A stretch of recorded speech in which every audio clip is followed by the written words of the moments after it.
저는 인생을 풀어가는 두 가지 열쇠, 오늘 두 번째 시간으로 함께 말씀의 은혜를 나누려고 합니다. 여러분, 지난 주일 저희는 자신의 힘든 현실 앞에서도 지혜롭게 인생을 풀어갔던 요셉의 삶의 태도를 함께 나누었습니다. 요셉은요, 자신의 암담한 현실 속에서도 하나님이 자기 인생의 키를 붙잡고 계신다, 이 중요한 진리를 믿음으로 확신했던 인물입니다. 여러분, 요셉, 그가 인생을 지혜롭게 풀어갈 수 있었던 첫 번째 키, 첫 번째 열쇠를 가지고 있었는데, 그 첫 번째 열쇠가 무엇이었습니까? 바로 하나님의 섭리라는 열쇠입니다. 여러분, 오늘 우리가 이 하나님의 섭리를 오늘 저와 여러분이 반드시 붙들어야 됩니다. 그래야 인생의 고비고비마다 오늘 우리가 쓰러지지 않게 됩니다.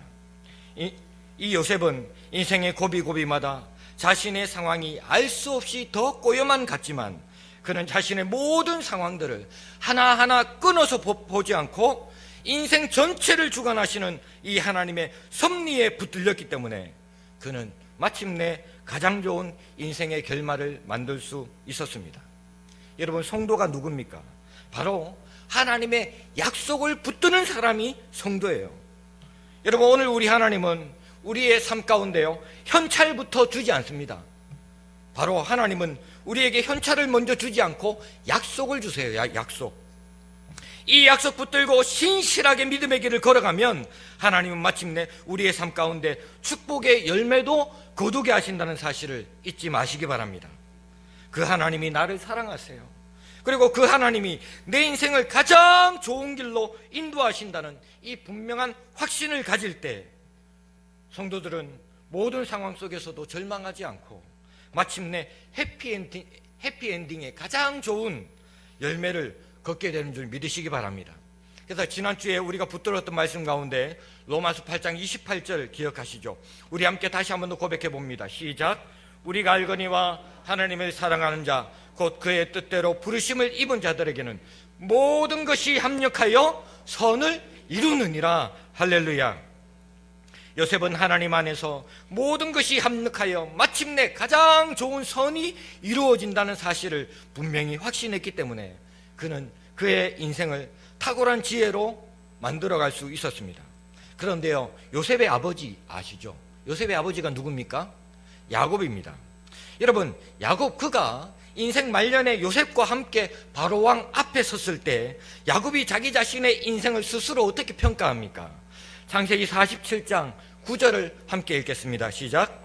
야곱이 바로에게 아뢰되 내 나그네 길의 세월이 130년이니이다. 내 나이가 얼마 못되니 우리 조상의 나그네 길의 연주에 미치지 못하나 어떤 세월을 보냈다고요? 험악한 세월을 보내었나이다. 이렇게 얘기합니다. 요셉과 달리 요셉의 아버지 야곱은요, 자기의 인생을 바라보면서 내가 130년 살았지만 험악한 세월을 살았다고 얘기합니다. 야곱은 요셉과 달리 자기 인생을 섭리하시는 하나님을 젊을 때 온전히 신뢰하지 못했습니다. 야곱은 어릴 때 이미 부모님의 꿈으로부터 자기가 장자가 될 것을 약속받았던 사람 아닙니까? 그런데 야곱이 어떻게 하죠? 그 약속 받고 나서 하나님이 자기 인생을 가장 멋지게 인도하실 거라는 이 사실을 믿지 못합니다. 그리고 오히려 자기 인생을 자기 스스로 풀어가 보려고 형을 속이죠. 그리고 장자권을 마침내 얻게 됩니다. 그런데 여기서 야곱 인생의 가장 치명적인 실수를 한 것 아시죠? 하나님의 섭리를 바라보지 못합니다. 그때부터 야곱의 인생이 어떻게 되나요? 계속 꼬여만 갑니다. 그리고 마침내 젊은 시절을요, 외삼촌 라반의 집에서 다 허비합니다. 20년 동안. 요셉처럼 묵묵히 하나님 바라보며 기다렸다면 아마 창세기는 요셉의 세계가 아니라 야곱의 세계가 멋들어지게 펼쳐질지 모릅니다. 그러나 야곱은요, 그 하나님의 약속 신실하게 바라보지 못하고 하나님의 섭리라는 그 놀라운 진리를 깨닫지 못하고 자기 머리 믿고 자기 장깨 믿고 그렇게 날뛰다가 결국 자기의 젊음을 험악한 인생으로 보내고 만 겁니다. 여러분, 오늘날 많은 성도들이 이 야곱처럼 살아갈 때가 너무 많아요. 이게 안타까운 겁니다. 하나님 믿는다 그러면서도 자기 방식대로 삶을 고집합니다. 그러니까 그 속에 하나님의 간섭하시고 하나님이 섭리하실 틈이 없는 거예요. 결국 야곱처럼 험악한 세월을 살게 됩니다. 사랑하는 여러분, 여러분 야곱처럼 사실래요? 요셉처럼 사실래요? 왜 아무도 대답 못합니까? 야곱처럼 사시겠습니까? 아니면 요셉처럼 사시겠습니까? 요셉처럼 살 수 있기를 축복합니다. 그 하나님이 내 인생을 붙들고 계시기에 실수하지 않으시는 우리 하나님께서 내 인생을 가장 아름답게 인도하시리라는 이 분명한 확신 가지고 요셉처럼 신실하게 살아서 하나님의 섭리 가운데 위대하게 쓰임받는 은혜가 있기를 축원합니다. 오늘 두 번째로 인생을 지혜롭게 풀어가는 두 번째 열쇠를 소개합니다. 그것이 뭔가? 바로 사랑입니다. 사랑. 이 사랑이 우리에게 필요합니다. 그런데 여러분, 인생을 지혜롭게 살기 위해서 우리가 행해야 되는 이 사랑은요, 그냥 세상 사람들이 흔히 얘기하는 그런 사랑 아닙니다. 이 사랑은 그냥 보통 사랑이 아니라 우리 예수님이 저와 여러분에게 보여주시고 우리에게 말씀하신 사랑입니다. 그렇다면 오늘 우리가 해야 하는 이 사랑은 도대체 어떤 사랑일까요? 한번 따라할까요? 원수까지도 용납하는 사랑. 여러분, 마태복음 5장 43절에 48절까지 우리 예수님께서 이렇게 말씀합니다. 함께 읽습니다. 시작. 또 내 이웃을 사랑하고 내 원수를 미워하라 하였다는 것을 너희가 들었으나 나는 너희에게 이르노니 너희 원수를 뭐하며? 사랑하며 너희를 박해하는 자를 위하여 뭐하라? 기도하라. 이같이 한즉 하늘에 계신 너희 아버지의 무엇이 된다고요? 아들이 되리니. 무슨 말입니까? 너희 원수를 사랑하고 너희를 박해하는 자를 위하여 기도하는 자리에까지 나올 때 비로소 오늘 우리 하나님 아버지의 진정한 아들다운 삶을 살게 된다는 겁니다. 이는 하나님이 그 해를 악인과 선인에게 비추시며 비를 의로운 자에게 불의한 자에게 내려주심이라. 너희가 너희를 사랑하는 자를 사랑하면 무슨 상이 있으리요? 상이 없다는 거죠. 세리도 이와 같이 아니하느냐. 또 너희가 너희 형제에게만 무난하면 남보다 더하는 것이 무엇이냐? 누구도 이같이 한다고요? 이방인들도 이같이 한대요. 그러므로 하늘에 계신 너희 아버지의 온전하심 같이 너희도 뭐하라고요? 온전하라. 여러분, 오늘 우리에게 하나님은 온전한 삶을 요구합니다. 이 온전한 삶은 원수를 사랑하고 너희를 박해하는 자를 위하여 기도하는 자리에까지 와야 우리 주님의 온전하심과 같이 우리도 온전한 삶을 산다는 겁니다. 그러므로 여러분, 이 예수님이 하신 사랑은, 오늘 우리에게 말씀하신 이 사랑은 나를 사랑해주는 사람 사랑하고 나를 미워하는 사람 안 사랑하고 뭐 그렇게 남들이 하는 그런 사랑이 아니라 원수까지도 용납하는 사랑입니다. 오늘 본문에 보니까 여러분, 국무총리가 되어 있는 요셉 앞에 형들이 서게 되죠. 그런데 이 형들이 아버지가 돌아가시고 나니까 두려워합니다. 요셉이 자기들에게 복수할까 봐 심히 두려워하죠. 창세기 50장 15절부터 17절까지 우리 함께 읽어봅니다. 시작. 요셉의 형제들이 그들의 아버지가 죽었음을 보고 말하되 모든 악을 다 갚지나 아니할까 하고 요셉에게 말하여 전하여 이르되 당신의 아버지가 돌아가시기 전에 명령하여 이르시기를 너희는 이같이 요셉에게 이르라. 내 형들이 내게 악을 행하였을지라도 이제 바라건대 그들의 허물과 죄를 용서하라 하셨나니 당신 아버지의 하나님의 종들인 우리 죄를 이제 용서하소서 하며 요셉이 그들이 그에게 하는 말을 들을 때에 울었더라. 여러분, 지금 요셉이 왜 울고 있습니까? 아마 그의 심경에 매우 복잡했으리라 이런 추측이 됩니다. 이런 철부지 같은 형들, 자신의 마음을 모르는 이 형들이 답답하기도 하고 또 여기까지밖에 안 되나 하는 생각도 들고 이 하나님의 섭리를 깨닫지 못하는 형들에 대한 안타까운 마음도 있고 비록 자신을 팔아넘겼지만 형들을 용서하고자 하는 그런 북받치는 서름도 있고 뭐 아무튼 요셉의 심경도 복잡했으리라 생각이 됩니다. 그런데 여러분, 결론적으로 요셉이 어떻게 합니까? 19절입니다. 19절 함께 읽어봅니다. 시작. 요셉이 그들에게 이르되 두려워하지 마소서 내가 하나님을 대신하리이까. 이렇게 얘기합니다. 무슨 말이죠?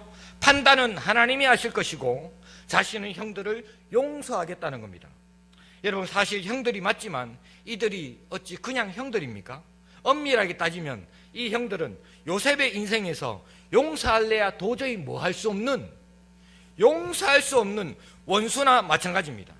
이 원수까지도 용납하는 이 사랑을 지금 요셉이 하고 있는 겁니다. 여기서 요셉의 위대한 점이 드러나고 있어요. 이 요셉의 용서가 여러분 어디 그냥 나온 용서일까요? 아닙니다. 십수년 동안 요셉이 고난을 통하여 하나님 안에서 터득한 인생의 진리입니다. 그 고난 속에서 다듬어지고 성숙해진 요셉의 내공이 쌓이고 쌓여서 마침내 모든 것들이 하나로 꿰어져서 가장 아름다운 열매로 드러난 것이 바로 지금 요셉이 보여주고 있는 용서하는 사랑입니다. 만약에 요셉이 형들을 용서하지 않았다면 오늘 우리가 요셉을 그렇게 좋아하지도 않을 거예요. 그리고 하나님께서도 요셉을 그토록 위대하게 쓰시지 않았을 겁니다. 여러분, 우리 하나님이 어떤 분입니까? 요한일서 4장 16절을 우리 함께 읽어보겠습니다. 시작. 하나님이 우리를 사랑하시는 사랑을 우리가 알고 믿었노니 하나님은 뭐라고요? 사랑이시라. 사랑 안에 거하는 자는 하나님 안에 거하고 하나님도 그의 안에 거하시느니라. 여러분, 하나님은 사랑이십니다. 그래서 하나님이 행하시는 모든 역사 속에 반드시 하나님의 이 사랑이 깃들여 있습니다. 이 하나님의 사랑을 실천하는 사람만이 바로 하나님의 위대한 역사를 이룰 수 있는 거죠. 오늘 이 하나님의 사랑을 오늘 저와 여러분이 먼저 받은 줄 믿으시기 바랍니다. 요한일서 4장 9절에서 11절까지도 한번 읽어보겠습니다. 요한일서 4장 9절에서 11절 성경 말씀 잘 띄워주시면 좋겠어요. 다 함께 시작. 하나님의 사랑이 우리에게 이렇게 나타난 바 되었으니 하나님이 자기의 독생자를 세상에 보내심은 그로 말미암아 우리를 살리려 하심이라. 그 다음에 보세요. 사랑은 여기 있으니 우리가 하나님을 사랑한 것이 아니요 하나님이 우리를 사랑하사 우리 죄를 속하기 위하여 화목제물로 그 아들을 보내셨습니다. 사랑하는 자들아, 하나님이 이같이 우리를 사랑하셨은즉 우리도 서로 사랑하는 것이 뭐하도다? 마땅하도다. 여러분 보십시오. 하나님의 사랑이 우리에게 나타난 바 되었으니, 그러면서 하나님이 우리를 어떻게 사랑하셨는지 설명하잖아요. 하나님이 자기의 독생자를 이 땅에 보내셔서 우리를 살려주시기 위해서 친히 그 아들을 화목제물로 내어주셨다는 겁니다. 이렇게 독생자 예수 그리스도를 죽이시기까지 사랑하신 그 사랑을 오늘 저와 여러분이 먼저 입었기 때문에 오늘 우리도 그 사랑하는 것이 마땅하다는 겁니다. 이 한량없는 사랑을 오늘 저와 여러분이 받아 누렸기 때문에 이 사랑 또한 우리가 하면서 살아가라는 겁니다. 오늘 우리가 이 예수님이 나에게 보여주신 사랑, 그리고 요셉이 했던 이 사랑, 그리고 원수까지도 용납하는 이 사랑을 우리가 할 수만 있다면 오늘 저와 여러분을 요셉처럼 하나님께서 크게 들어 쓰실 줄 믿으시기 바랍니다. 골로새서 3장 13절 14절에도 이렇게 얘기하죠. 누가 누구에게 불만이 있거든 서로 뭐하여? 용납하여 피차 뭐하되? 용서하되 주께서 너희를 용서하신 것 같이 너희도 그리하고 이 모든 것 위에 무엇을 더하라고요? 사랑을 더하라. 이는 온전하게 매는 띠니라. 한번 따라 할까요? 이 모든 것 위에 사랑을 더하라. 여러분, 이 사랑이 오늘 저와 여러분의 삶을 온전하게 만드는 띠가 되는 줄 믿으시기 바랍니다. 우리의 삶을 완성하는 것이 바로 사랑입니다. 여러분, 수레에 아무리 많은 물건을 가득 쌓아 놓는다 하더라도 단단히 묶지 않으면 움직일 때 결국 수레에 있는 모든 짐들이 다 쏟아지고 말 거예요. 여러분, 많이 쌓는 것보다 단단히 묶는 게 더 중요합니다. 여러분, 구슬이 서말이라도 뭐 해야 보배라고요? 꿰어야 보배라고 하지 않습니까? 결국 모든 것을 온전하게 묶는, 꿰는 끈이 뭔가? 바로 사랑이라는 겁니다. 이 사랑은 모든 일의 시작인 동시에 모든 일의 완성인 줄 믿으시기 바랍니다. 그러므로 여러분, 원수까지도 용납하는 이 사랑, 이 사랑의 자리까지 나아갈 수 있기를 축복합니다. 오늘 둘째로, 이 원수까지도 용납하는 사랑, 이 사랑 하려면요 오늘 우리가 하나님을 바라봐야 합니다. 한번 따라 할까요? 사람을 주목하기보다 하나님을 바라봅시다. 여러분, 요셉이 형들을 기꺼이 용서할 수 있었던 것은 그에게 사랑도 있었지만 그와 동시에 요셉이 하나님을 바라보았기 때문에 그래요. 내 모든 인생과 역사의 흐름 속에 섭리하시는 이 하나님의 주권이 있다, 이 사실을 믿음으로 바라볼 수 있었기 때문에 그렇습니다.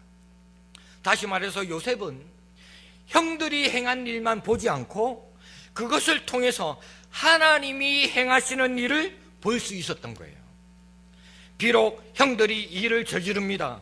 사람들이 일을 저질렀지만 하나님이 그 모든 것을 다 아시고 하나님께서 그 모든 일들까지도 허락하셨기 때문에 일어난 일들이라는 거예요. 오늘 본문 20절을 우리 함께 읽어볼까요? 20절입니다. 시작. 당신들은 나를 헤아려 하였으나 하나님은 그것을 선으로 바꾸사 오늘과 같이 많은 백성의 생명을 구원하게 하시려 하셨나니. 여기서 보니까요, 놀라운 신앙의 고백이 나옵니다. 나를 헤아려 한 사람은 누굽니까? 당신들이에요. 형들입니다. 그런데 이 모든 일들까지 허락하신 분이 하나님이고 그 모든 일들 속에서 하나님은 형들이 저질렀던 일들 다 보고 계셨고 하나님이 그 모든 악한 형들의 일들을 선으로 바꾸사 많은 백성의 생명을 구원하는 과정으로, 도구로 하나님이 사용하셨다는 겁니다. 형들이 요셉을 팔아넘긴 것도 다 하나님이 허락하신 일이기 때문에 일어난 일이고 그 하나님의 구원 역사를 이루기 위해 그 일어난 모든 일련의 과정들을 통하여 하나님이 일하시는 과정으로 삼으셨다는 거예요. 이 속에 요셉의 놀라운 하나님의 섭리를 보는 지혜가 있는 겁니다. 여러분, 우리 예수님께서 하신 말씀이 뭡니까? 마태복음 10장 29절에 예수님께서 이와 같이 말씀합니다. 함께 읽습니다. 참새 2마리가 한 아사리온에 팔리지 않느냐?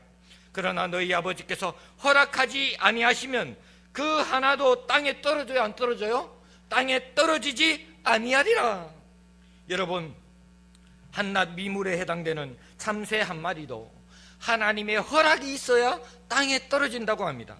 무슨 말입니까?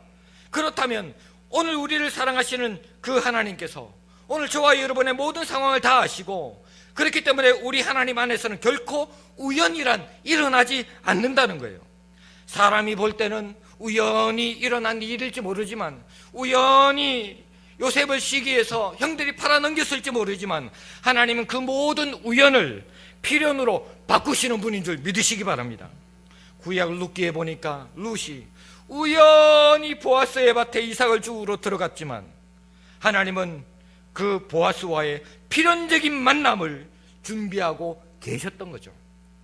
그러므로 여러분, 오늘 우리의 삶 속에 일어나는 모든 사건들 속에서 하나님의 분명한 뜻이 있다는 것을 여러분 믿으시기 바랍니다.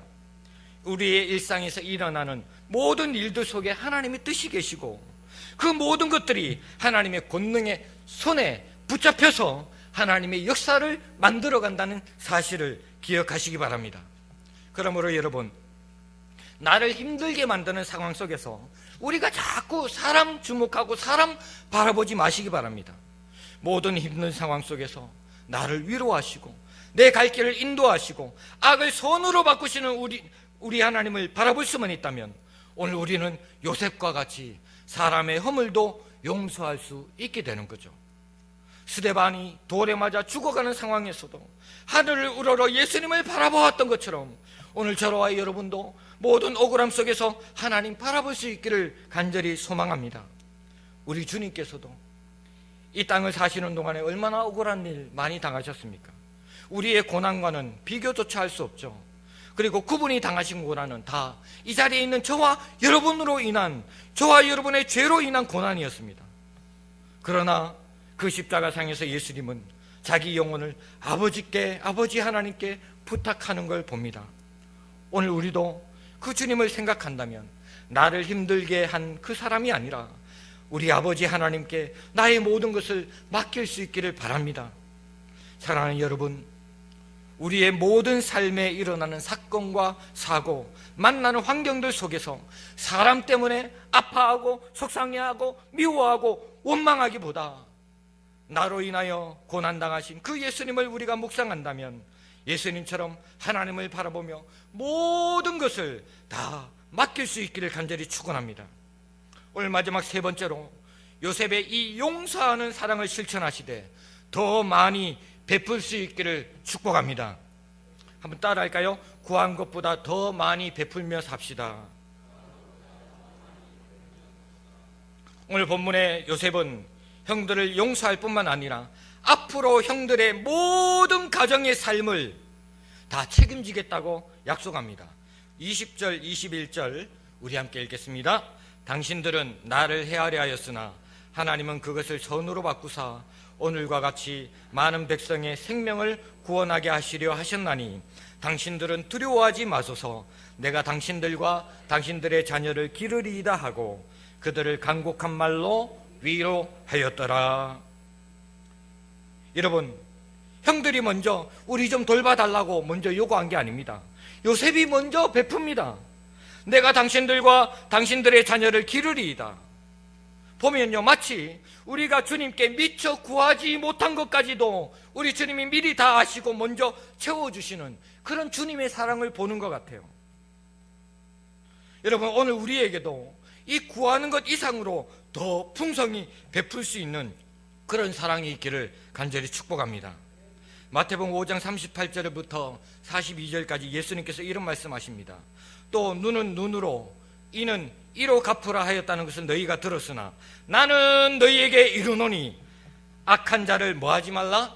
대적하지 말라. 누구든지 내 오른뺨을 치거든 어디도 돌려대며 왼편도 돌려대며 또 너를 고발하여 속옷을 가지고자 하는 자에게 뭐까지도 겉옷까지도 가지게 하며 또 누구든지 너로 억지로 오리를 가게 하거든 그 사람과 면리를 동행하고 심리를 동행하고 내게 구하는 자에게 뭐하며 주며 내게 꾸고자 하는 자에게 뭐하지 말라? 거절하지 말라. 무슨 말입니까? 정작 필요한데 말하지 못한 부분까지 먼저 챙겨주면서 베풀고 사랑하라는 거죠. 우리가 이 자리까지 와야 됩니다. 심지어 예수님은 여기서 한 단계 더 사랑의 범위를 넓히죠. 마태복음 5장 43절 44절에 어떻게 얘기합니까? 또 내 이웃을 사랑하고 내 원수를 미워하라 하였다는 것을 너희가 들었으나 나는 너희에게 이르노니 너희 원수를 뭐하며 사랑하며 너희를 박해하는 자를 위하여 뭐하라? 기도하라. 원수를 사랑할 뿐만 아니라 원수를 위하여 축복하며 기도하는 이 자리까지 우리 예수님의 사랑이 오늘 저와 여러분에게 도전하고 있는 겁니다. 뿐만 아니라 로마서 12장 20절부터 21절까지 어떻게 얘기합니까? 잘 새겨보시기 바랍니다. 내 원수가 줄이거든 뭐하고 먹이고 목마르거든 뭐하게 하라 마시게 하라. 그리함으로 네가 숯불을 그 머리에 쌓아 놓으리라. 악에게 지지 말고 무엇으로? 선으로 악을 이기라. 여러분, 원수에 대한 승리의 비결이 어디에 있는 줄 아십니까? 보복이 아니라 바로 사랑인 줄 믿으시기 바랍니다. 그리함으로 네가 숯불을 그 머리에 쌓아 놓으리라. 이것이 바로 원수 머리에 숯불을 놓는 거예요. 악에게 지지 말고 선으로 악을 이기라 말씀하신 주님은 이 원수를 이기는 길이 바로 사랑에 있다고 성경을 통하여 우리에게 깨우쳐주고 있는 겁니다. 여러분, 더 크게 승리하고 더 크게 이기기를 원하십니까? 그럼 더 많이 베풀고 사랑할 수 있기를 축복합니다. 그래야 우리의 삶 가운데 놀라운 열매가 넘치는 거예요. 말씀해 주려고 합니다. 여러분, 저는 요셉 보면서 진짜 우리 인생을 붙들고 계신 이 하나님의 섭리를 깨닫게 됩니다. 그리고 그 하나님의 섭리 앞에 신실하게 믿음과 사랑으로 살아갔던 믿음의 선배 이 요셉이라는 인물 앞에서 그저 감탄사가 절로 넘치는 거예요. 여러분, 오늘 저와 여러분의 인생을 우리 하나님이 붙들고 계신다는 사실을 믿으시기 바랍니다. 그분이 내 인생의 발걸음 발걸음 속에서 가장 선한 길로 인도해 주신다는 사실을 믿으십니까? 나를 사랑하시는 그 주님이 마침내 모든 것을 합력하여 선을 이루실 줄 여러분 확신하십니까? 그렇다면 요셉처럼 살아갈 수 있기를 예수님의 이름으로 축원합니다. 여러분, 혹시 하나님은 실수하지 않으신다네 이 찬양을 아십니까? 여러분, 이 찬양을 영상으로 잠깐 띄울 건데요, 가사를 꼼꼼히 한번 찬찬히 묵상해 보시기 바랍니다. 우리 하나님이 우리의 인생 한 치 앞을 알 수 없는 내 인생을 우리 주님께서 어떻게 이끌어 가시는지, 어떻게 섭리하시는지, 그 하나님의 손에 우리의 인생이 붙들려 있다는 사실을 믿음으로 바라보면서 이 찬양의 가사를 음미해 보시길 소망합니다. 우리 함께 영상을 보시겠습니다.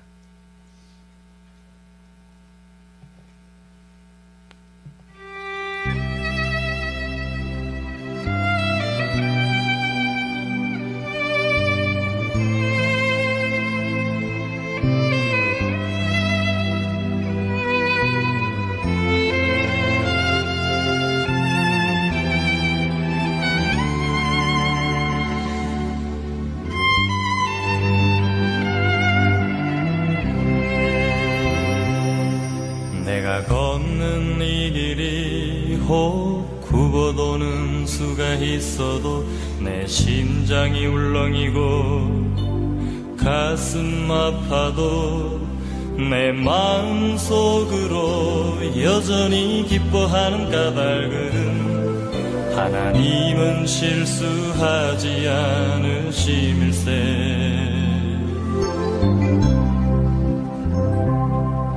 내가 세운 계획이 혹 빗나갈지 모르며 나의 희망 덧없이 쓰러질 수 있지만 나 여전히 인도하시는 주님을 신뢰하는 까닭은 주께서 내가 가야 할 길을 잘 아심일세.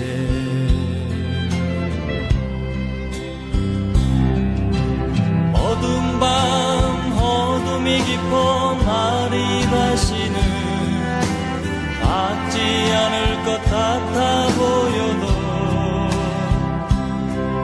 내 신앙 부여잡고 주님께 모든 것 맡기리니 하나님을 내가 믿음일세.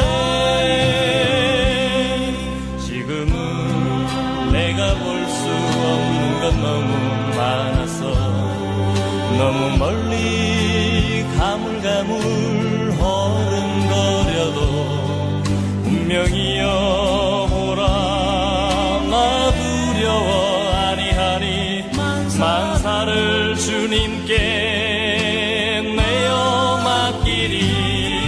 차츰차츰 안개는 걷히고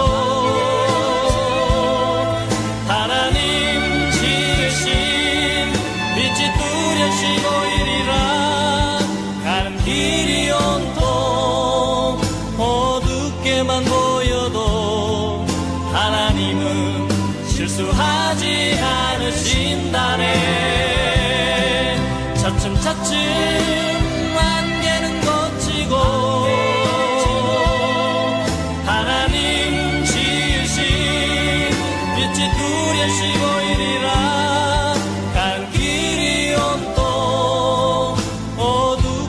보여도 하나님은 실수하지 않으신다네.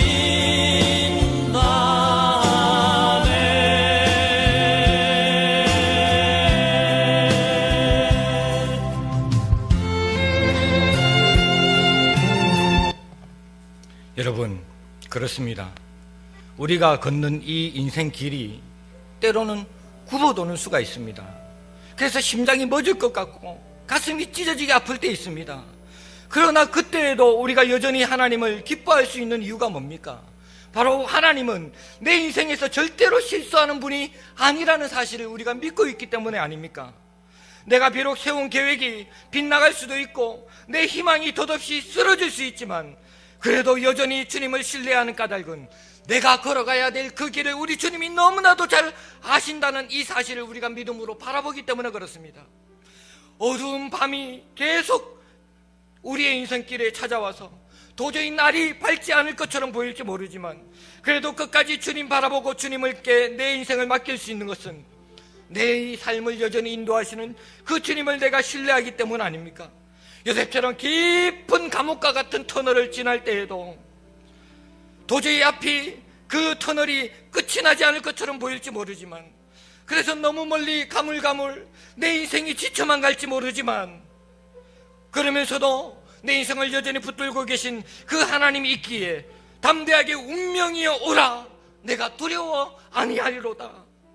내 만사를 주님께 내어 맡기리라. 언젠가 차츰차츰 내 인생의 안개는 걷히고 하나님의 놀라운 빛을 보게 될 것이다. 내 인생이 온통 어둡게만 보여도 우리 하나님은 마침내 실수하지 않고 내 인생 걸음걸음에서 반드시 승리를 안겨주실 것이다. 여러분, 이 사실을 믿으십니까? 이 사실을 믿기에 오늘 우리는 절망할 수 없는 거예요.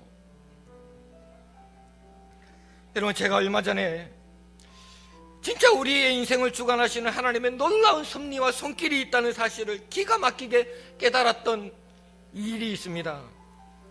여러분, 제가 작년 연말에 본의 아니게 중앙대병원에 일주일간 입원을 했었죠. 근데 거기서 바로 옆에 사경을 헤매시는 어르신 남자 한 분이 계셨습니다. 이분이 회사를 은퇴하시고 이제 아파트 경비를 보고 계시는데 계단에서 발을 헛디뎌서 넘어지는 바람에 목뼈가 부러졌어요. 목에 경추를 크게 다치고 사지불구가 되어서 중환자실에서 생사를 넘나들는 사투를 벌이다가 겨우 일반 병실로 오신 분입니다. 원래 저는 흉부외과 전문 입원실에, 전문 병동에 입원을 해야 되는데 흉부외과에 자리가 없다 그래서 정형외과 전문 병동에 같이 입원을 했습니다. 그런데 여기서부터 놀라운 하나님의 섭리가, 하나님의 손길이 기다리고 있었던 거예요. 제가 병원에 입원해 있는 동안에 이 어르신 옆에 남자 조선족 이 간병인이 계셨는데 보니까요, 보호자가 볼 때, 의사나 간호사가 볼 때는 이 어르신한테 너무 잘합니다. 근데요, 아무도 없을 때는요, 태도가 다릅니다. 말을 함부로 하고 잘 돌봐주지도 않고 밖에 나가서 전화만 하고 너무 이중적인 모습인 거예요. 제가 참다가 더는 못 참겠다 싶어가지고 하루는 딸이 아버지를 면회를 왔는데 제가 이렇게 커튼을 열고 이 따님에게 말을 걸었습니다. 따님 되십니까? 아무래도 간병인을 바꾸세요. 이 간병인이 사람 볼 때만 잘하는 척하지 너무 불친절합니다. 제가 자식이라면 간병인 바꿔야 될 것 같아요. 근데요, 이 딸이 저의 말을 못 믿어하더라고요. 여러분, 제가 못 믿게 생겼습니까? 그래서 제 말 믿어도 된다고, 저 목사라고, 은천제일교회 목사입니다 그랬더니요, 갑자기 이 딸이 닭똥 같은 눈물을 엉엉 떨어뜨리면서 엉엉 울기 시작합니다. 제가 얘기를 들어보니까 아빠가 중환자실에 있을 때 생사를 넘나들면서 우리 아버지 살려달라고, 그리고 아빠 돌아가시더라도 예수 믿고 돌아가셔야 된다고, 그래야 천국이 있다고, 그래서 말 못하는 아빠에게 영접 기도를 했다는 거 아닙니까? 영접 기도를 하고 하나님 살려만 주시면 정말 믿음 생활할 수 있도록 도와달라고 그렇게 울고 불며 중환자실에서 때를 썼다고 합니다. 그렇게 예수 믿으라고 해도 믿지 않던 아빠가 이제 생사의 갈림길에서 영접 기도를 했다는 거예요. 그러면서 이렇게 얘기를 합니다. 우리 아빠 구원하시려고 목사님까지 바로 옆에 입원을 시키셨다고. 저는 제가 몸이 안 좋아서 병원에 입원했는데요, 이 자매는, 이 딸은 자기 아빠를 위한 하나님의 놀라운 섭리가 있어서 목사님까지 바로 옆에 입원을 시켰다고 하나님의 섭리를 고백하더라고. 그래서 아무튼 간병인을 바꿨는데요, 아버지가 서서히 말문을 열기 시작하면서 저한테 고맙다고, 간병인 바꿔줘서 감사하다고, 그리고 병원에 있는 동안에 이분을 위해서 매일 기도해 드립니다. 그리고 꼭 다 완쾌되시면 교회 나가셔서 예수님 잘 믿으시라고 그렇게 기도해 드리고, 다 나으시면 제가 맛있는 거 대접하겠다고. 그리고 혹시나 해서 이 따님 연락처를 받았어요. 그리고 딸 연락처를 제가 메모해 놓고 가끔씩 카톡을 보내면서 요즘 아버님 건강이 어떠시냐고 묻기도 했습니다. 제 설교 영상도 보내드리기도 하고. 여기까지가 1탄입니다. 이제 2탄 이야기가 시작이 돼요. 바로 이틀 전에 금요일 날 우리 김봉림 권사님 남편 되시는 배재석 성도님 중앙대병원에 12층에 입원해 계셔가지고 몇 분 권사님하고 병원 신방을 갔어요. 신방 갔더니 이 남편께서 얼마나 마음이 부드러워지셨는지요, 연신 눈물을 흘리면서 목사님 감사합니다 그러면서 눈물을 흘리셔요. 아무래도 이제 곧 퇴원하면 우리 주님 앞에 곧 돌아오게 되실 줄 믿으시기 바랍니다. 그렇게 배재석 성도님 신방하고 나서 제가 신방 갈 때요, 일부러 음료수 2개를 들고 갔어요. 누구 만나려고? 이 어르신 만나려고. 그래서 13층에 저랑 같이 입원했던 이 어르신 생각이 나서 병실로 딱 갔더니 근데 거기에 이분이 안 계세요. 안 계세요. 당시 몸 상태로 봐서는 퇴원하실 리가 없는데 이분 성함을 몰라가지고 어느 병실에 있는지 찾지를 못하는 거예요. 사실 그 전에 몇 번 찾아뵈려고 했는데 여건이 여의치 않아서, 그래서 찾을 길이 없어가지고 그냥 돌아와야 되나 그러면서 혹시나 하는 마음에 이 따님한테 전화를 했더니 몇 번을 전화를 해도 전화를 안 받아요. 하필은 왜 이 순간에 전화를 안 받지? 그렇게 교회로 내려오려고 엘리베이터를 타려고 권사님들과 기다리고 있다가 자꾸 생각이 나서 안 되겠다, 이 딸에게 카톡을 보냈어요. 우리 여기 강희성 권사님, 이상문 권사님 잘 아실 거예요. 카톡을 보냈는데요, 마침 답장이 온 거예요. 답장이: 목사님, 제가 지금 미국 출장을 와가지고 미국 출장 중이어서 전화를 못 받는다고. 근데 카톡을 바로 보고 연락을 한 거예요. 목사님, 오늘 아빠가 퇴원해가지고 오늘 아빠가 퇴원해서 이대병원으로 옮기신다고. 혹시나 옮기시지 않았으면 아마 11층 1110호 재활병동에 계실 거라고. 그래서 불이 나게 목사님하고 달려갔습니다. 11층에 갔더니 마침 병원 이송을 하지 않고 이송을 위하여 수속을 받고 계시더라고요. 제가 조금만 늦었으면 이분은 이대병원으로 가고 못 만났을 겁니다.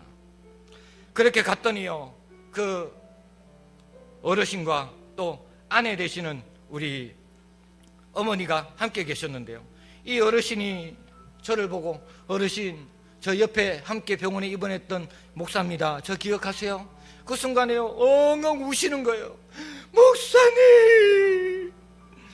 이 어르신도 울고 아내 되시는 집사님인지 권사님인지 함께 우시고, 그렇게 주보 건네드리고 말씀 읽어드리고 기도하고 나왔어요. 건강하게 퇴원하시면 제가 꼭 식사 대접할 테니까 얼른 나으시라고. 이대병원에 가시면 제가 언제 한번 신방을 가겠습니다. 그랬더니 어머니가 목사님, 식사는 우리가 대접해야 돼요. 안 그래도 병원 옮기면서 마음이 뒤숭생숭했는데 이렇게 찾아와 주셔서 기도까지 해주시니까 너무 감사하다고. 제가 미국에 있는 따님한테 문자가 왔어요. 문자를 보냈습니다. 하나님이 참 절묘하게 타이밍을 맞추신다고. 내가 조금만 늦었어도 아버지 못 뵀을 텐데 하나님이 어떻게 이렇게 절묘하게 타이밍을 허락하셨는지, 하나님이 아버지를 많이 사랑하시는 것 같다고. 딸이요, 더 감동해요. 목사님, 안 그래도 방금 어머니한테 카톡을 받았어요. 아버지, 어머니가 다 우셨다고요. 얼마나 감사한지. 그렇습니다, 목사님. 하나님의 절묘한 타이밍에 그저 저도 놀랍고 감사할 뿐입니다. 여러분, 이야기가 여기까지예요. 여러분, 우리 하나님이 어떤 분이죠? 우리 인생의 모든 걸음걸음을 너무나도 세밀하게 인도하시는 분인 줄 믿으시기 바랍니다. 저는 제 몸이 안 좋아서 병원에 입원했을 뿐인데 하나님은 이 모든 상황을, 한 가정을 구원하기 위한 하나님의 가장 좋은 손으로 바꾸시는 섭리로 사용하셨다는 겁니다. 왜 제가 흉부외과 병동에 입원하지 않고 정형외과에 입원하게 됐는지 그때서야 비로소 이유를 알게 된 거예요. 그리고 그 어르신이 왜 제 옆에 입원을 하게 되었는지, 입원실 흉부외과 쪽으로 옮겨드릴까요 했는데 아유, 옮기기 귀찮습니다, 괜찮습니다, 됐습니다, 그렇게 거절한 것도 하나님의 섭리의 손안에 있었던 겁니다. 처음에는 이 어르신이 자꾸 아프다고 소리 지르시니까 내가 입원실을 잘못 선택해서 들어왔구나 했는데 전부 다 이 어르신을 구원하기 위한 하나님의 놀라운 계획 하에 오늘 우리의 삶이 쓰임받았던 거라고요. 그리고 거기서 이 가정의 기도 제목을 알게 되었고 그 어르신 위해서 기도하게 됐습니다. 그리고 이틀 전에 병원 이송 바로 직전에 이 병원에 가게 된 것도 하나님의 커다란 섭리 가운데 붙들린 사실을 깨닫게 됐어요. 그냥 돌아오려다가 절묘한 타이밍에 그 딸로부터 카톡이 연결됐고, 다른 병원으로 이송하려는 절묘한 타이밍에 극적으로 이분을 만나서 기도해 드린 것도 이분을 구원하기 위한 하나님의 놀라운 섭리가 있었던 거예요. 여러분, 우리는 알 수 없지만 이렇게 하나님은 우리가 만나는 모든 상황들 속에서 하나님의 역사를 써내려가고 계셨던 것을 깨닫게 됐습니다. 그저 그 하나님의 놀라운 손길 앞에요, 입이 딱 벌어지더라고요. 아하, 그렇구나. 하나님이 기가 막히게 우리의 인생을 섭리해 나가시는구나. 사랑하는 여러분, 지금 우리의 인생이 어느 방향으로 가고 있는지는 모른다 할지라도 내 인생을 우리 주님이 붙잡고 있다는 사실만큼은 잊지 마시기 바랍니다. 우리가 요셉이라는 이 한 인물을 통해서 이런 하나님의 놀라운 섭리의 원칙을 붙들게 되는 겁니다. 여러분, 누가복음 12장 7절에 너희에게는 심지어 머리털까지도 다 세신 바 되었나니 뭐하지 말라고요? 두려워하지 말라. 너희는 많은 참새보다 더 귀하니라. 여러분, 오늘 우리가 만나는 모든 상황들은 그저 우연히 찾아오지 않습니다. 이 모든 상황들 속에서 하나님의 보이지 않는 손이 있습니다. 오늘 우리를 사랑하시되 머리털까지도 다 세고 계실 정도로 우리를 사랑하시는 그 주님이 오늘 우리가 만나는 모든 상황 속에서 합력하여 마침내 선을 이루시는 겁니다. 우리가 조금 전에 보았던 찬양의 가사처럼 내가 가는 길이 비록 굽어도는 수가 있다 할지라도 그 걸음의 최종 끝을 아시는 주님을 바라보고 저와 여러분의 삶을 내어 맡길 수 있기를 바랍니다. 그러다 보면 마침내 우리 인생 가운데 드리워진 모든 안개들이 거쳐지고 하나님의 놀라운 비단으로 들어가게 될 거예요. 여러분, 요셉처럼 커다란 하나님의 섭리를 바라보고 마침내 가장 좋은 결말이 기다리고 있다는 사실을 믿으시기 바랍니다. 그리고 요셉처럼 원수까지도 용납하는 사랑으로 아름다운 열매를 거둘 뿐만 아니라 우리의 힘든 상황 속에서도 사람 바라보고 절망하지 마시고 내 인생을 반전시키실 놀라운 하나님의 역사의 드라마를 우리가 바라보면서 더 많은 것을 베풀고 나누며 요셉처럼 위대한 인생을 써내려가는 은혜가 있기를 예수님의 이름으로 간절히 축원합니다.